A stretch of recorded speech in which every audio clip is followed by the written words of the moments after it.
खाली answer question लिखाई रहे है ना पढ़ाले रही खाली के लिखा देते नहीं पहले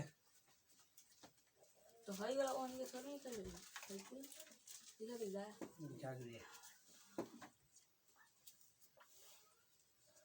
कहाँ है जी जैसे तत्वों का प्रभाव पड़ता है। समतल मैदानी भागों में स्थित जलज चट्टानी भागों में भूमिगत जल की अपार राशि मौजूद है जहां भेदय या प्रवेशय चट्टान पाए जाते हैं। भेद करने वाले माने छेद करने वाला चट्टान कैसा आर पार छेद हो जाएगा जल से किससे जल से। भारत के उत्तरी मैदान में पंजाब से लेकर ब्रह्मपुत्र घाटी तक जो हिमालय नदियों के कारण मिट्टी से निर्मित हुआ है में सर्वाधिक भूमिगत जल पाए जाते।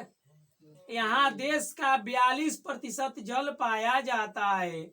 एक अनुमान के अनुसार भारत में लगभग 443.9 अरब घन मीटर भूमिगत जल उपलब्ध है जिसका 19% जल अकेले उत्तर प्रदेश में पाया जाता है। महाराष्ट्र मध्य प्रदेश तथा तमिलनाडु जैसे बड़े राज्यों में भी भूमिगत जल संसाधन की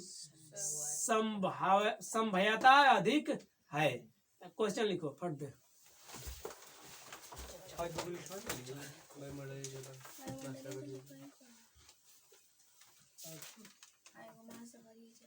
वायुमंडलीय जल डैश ना देवे के रहे डैश दे दिया है तब दो को खाली डैश देवे के रहे भूमिगत जल आ भौम जल बस ना ना जो आसमान में जल पाए जाते हैं वायुमंडलीय जल महासागरीय जल पता नहीं बतौले ना रही आपका बात बता तो लिखवावल ना रे दूगो त लिखवाइबो कइला एक लाइन के चली हो देखो क्या तो जो महासागर में जल पाए जाते हैं जो वायुमंडल में आसमान में जल पाए जाते हैं वायुमंडल ही है यो लिखा जला हो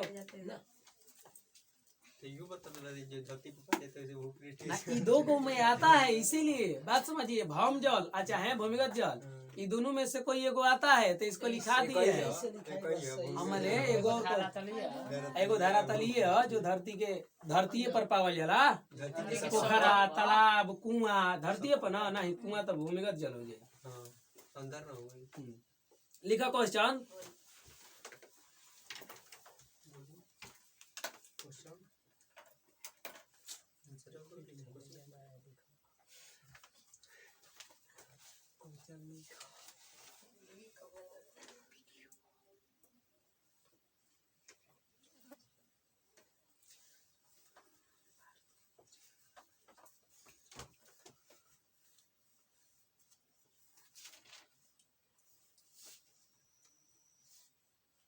हिमालय नदियों से जो मिट्टी निर्मित हुआ है हिमालय नदियों से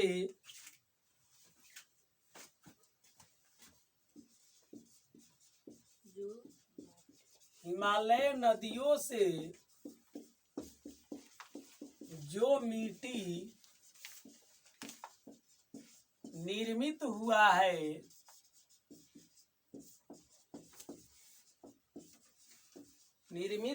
है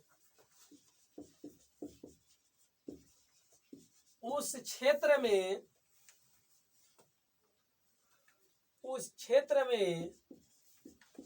देश के कितने प्रतिशत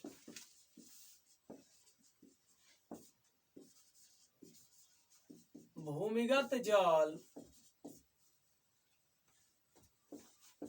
पाया जाता है।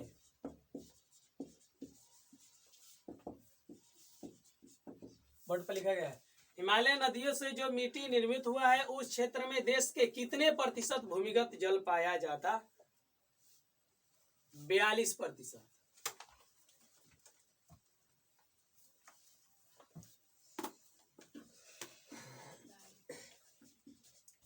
अगला क्वेश्चन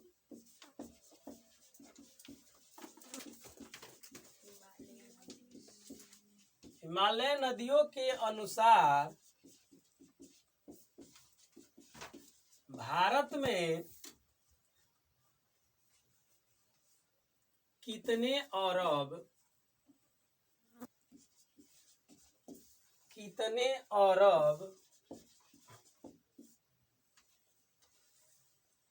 घन मीटर भूमिगत जल है। आंसर में क्या हो जाएगा? 443.9।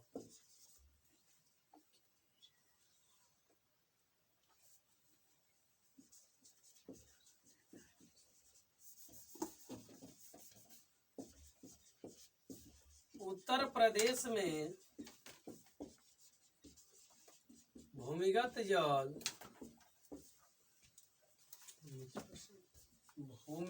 जल किस नदियों के अनुसार? हिमालय नदियों के अनुसार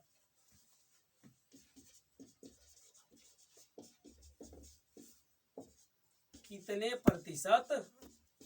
प्रतिशत के चिन्ह दे देते ना हो जाए जी, लिखल जरूरी बा का प्रतिशत? आंसर में 19%।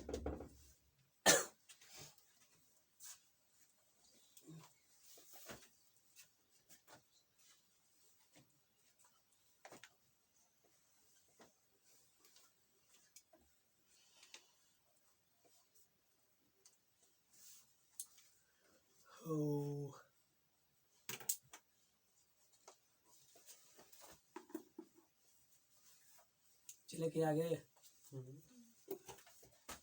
लाइन कट गई ना हो। कहता कि भारत की आबादी तेज गति से बढ़ रही। बढ़ना के मतलब कम होना? स्वतंत्रता के पश्चात माने हम लोग का देश आजाद होने के बाद भारत की जनसंख्या लगभग 3 गुनी हो गई। 1947 में आजाद हुआ था, आज से लेकर हम लोग का जनसंख्या भारत का कितना हो गया? 3 गुनी। आबादी वृद्धि के साथ जल की सभी क्षेत्रों में मांग त्वरित गति से बढ़ी। पेयजल, सिंचाई तथा उद्योग जैसे उपक्रमों की वृद्धि से जल की मांग काफी बढ़ गई। 1951 ईस्वी में भारत में प्रति व्यक्ति जल की उपलब्धता 5177 घन मीटर थी, जो 2001 में 1869 घन मीटर 1829 घन मीटर प्रति व्यक्ति तक पहुंच गई।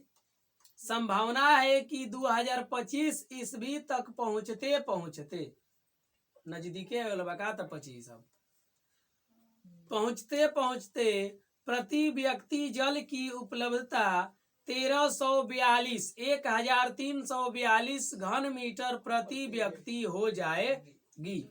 जल संकट की समस्या के आगमन का संकेत प्रतीत होता ने आगे चल के जल संकट आएगा, जैसे पाकिस्तान में है। पाकिस्तान में है ना, पाकिस्तान में आज भी अगर सिंधु नदी को रोक दिया जाए भारत के द्वारा तो वहां मर जाएगा पानी बिना, क्योंकि पानी वहां पर नहीं है। जहां ऐसे काहे ना हुई संकटपन देशों को जल का आयात करना पड़े, यहाँ पर भी जल का क्या करना पड़ेगा? आयात और निर्यात होला। आयात माने उधर से मंगाना और निर्यात माने वहां पर भेजना। जल का मानवीय जीवन में काफी उपयोग है। जल के कुछ उपयोग नहीं है ना, यहाँ तक कि जीवन सृजन में भी जल महत्वपूर्ण है। प्राणी एवं वनस्पति में भी अधिकांश भाग जल के ही होते। इससे जल के महत्व को सहज ढंग से आंका जा सकता है। जल के उपयोग की सूची लंबी है, जैसे में है पेयजल माने पीने के लिए, घरेलू कार्य के मतलब समझत रहा ना, घर के काम, सिंचाई, उद्योग, जन स्वास्थ्य, स्वच्छता तथा मूल मूत्र विसर्जन, इत्यादि कार्यों के लिए जल क्या है, महत्वपूर्ण है। जल ना पढ़े वाला तो दूसरा पढ़ जाला। जल विद्युत निर्माण तथा परमाणु संयंत्र शीतलन, मत्स्य पालन, जल कृषि, वानिकी, जल क्रीड़ा जैसे कार्यों की कल्पना बिना जल के नहीं की जा सकती है। भारत में जल उपयोग के बदलते स्वरूप को निम्न सारणी में देखा जा सकता है, जो आप लोग को नीचे है। किताब रहेगा ना तो घर पर अगर आप इसको थोड़ा सा लिख लेंगे तो एक दो बार याद हो जाता है। क्वेश्चन लिखिए।